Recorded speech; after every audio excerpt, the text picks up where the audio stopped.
তাহলে লা ইলাহা ইল্লাল্লাহ, লাটা তাহলে কি বাবা?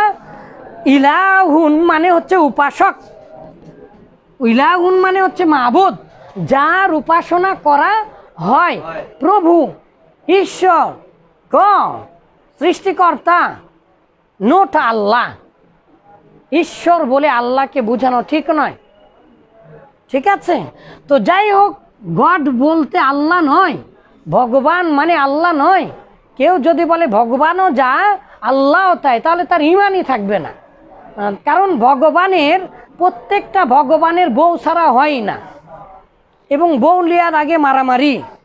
আর আপনি যদি এখন বলেন ভগবানও যা আল্লাহও তাই, তাহলে আপনার ইমান থাকবে? আব্বা জানেরা বলেন, লাম ইয়ালিদ ওয়ালাম ইউলাদ। আচ্ছা, লা ইলাহা, কোনো ইলাহ, কোনো প্রভু, যেই প্রভুর উপাসনা করা হয়, এই প্রভু নেই নেই নেই, ইল্লাল্লাহ, আল্লাহ ছাড়া। তাহলে কোনো ইলাহ নেই, তার মানে কি? আল্লাহ তো একজন ইলাহ। তাহলে কি আল্লাহকে বাদ দিয়েছেন? আল্লাহকে বাদ দেননি। আমরা কালিমার অর্থ এখনো জানি না।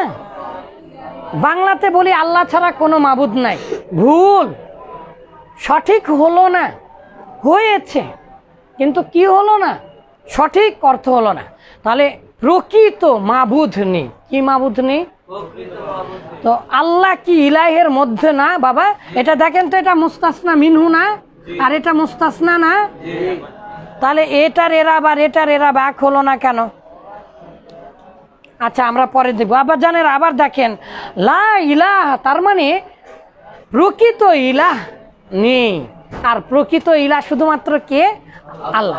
এই জন্য আরবিতে এর অর্থ প্রকৃত কিভাবে করা হয়? লা মাবুদা বিহাক্কিন, বলেন, ইল্লাল্লাহ, প্রকৃত সত্য যোগ্য ইলাহ, প্রভু, কোনই ইলাহ প্রভু নেই। কে ছাড়া? আল্লাহ ছাড়া। আল্লাহ মূলত প্রকৃত সত্য ইলাহ। তাহলে লা মাবুদ। আচ্ছা, যাই হোক, এখানে লাইন অফ জিন্স, আমরা নতুন করে মুসলমান হচ্ছি নাকি? হ্যাঁ, কোনো ইলাহ নেই। যখনই বলবেন ইলাহ, তখন আর কোনো রকমের ইবাদত আপনি অন্যের জন্য করতে পারবেন না।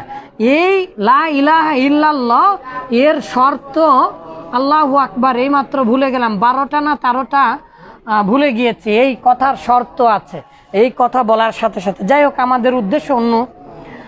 লা হায়া ফিল ইলমি, জ্ঞানের ক্ষেত্রে কোনো লজ্জা নেই। তার মানে অল্প অল্প লজ্জা আছে না, জ্ঞানের ক্ষেত্রে কোনোই লজ্জা নেই। আচ্ছা, লা গুলামা রাজুলিন ফিদ্দারি লা বা ইয়া লাহমিন, কোনোই গোস্ত বিক্রেতা নেই ফিসুকি। তাহলে আমার সাথে সাথে পড়েন, আর আমরা উদাহরণে যে দেখে ইনশাল্লাহ শেষ করি। বলেন, মাওয়ালা আল মুশাব্বাহাতানি বিলাইসা,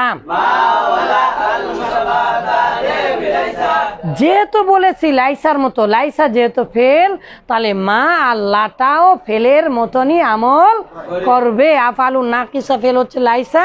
লাইসা যেমন মুবতাদাকে এসিম দেবে, এসিম বা মুবতাদাকে কি দেবে বাবা? পেশ দেবে, আর খবরকে রফা দিবে, নসব দিবে। তাহলে এই মা আল্লাহটা মূলত ফেলের মতো আমল করবে।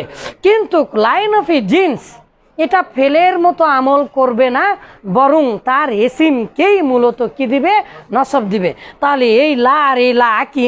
এই লাও মুবতাদা খবরের আগে আসতে পারে, এই লাও মুবতাদা খবরের আগে আসতে পারে, কিন্তু এই লায়ের একটা স্পেশাল পাওয়ার হচ্ছে এই জাতিকে, এর পরের শব্দকে একেবারে বাতিল করে দেবে। শুধু জাতিবাচক নাম বিশেষ্য হলেই যে হবে এরকম না। যেমন দেখেন সুরুর, এটা কিন্তু সকল আনন্দকে বুঝিয়েছে, কিন্তু এটা জাতিবাচক শব্দ নয়, ইসমু জিন্সের আসল জাতিবাচক শব্দ।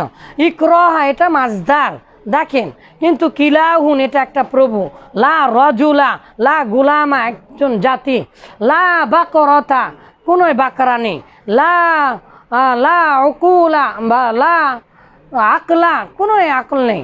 তো বিভিন্ন শব্দ আমরা দেখি। বিসমিল্লাহির রহমানির রহিম দেখেন তো আব্বা জানেরা বলেন লাল্লাতি লিনাফিল জিনসি, লাল্লাতি লিনাফিল জিনসি, জাতিকে অস্বীকার মূলক বা মূলক না বোধক করে,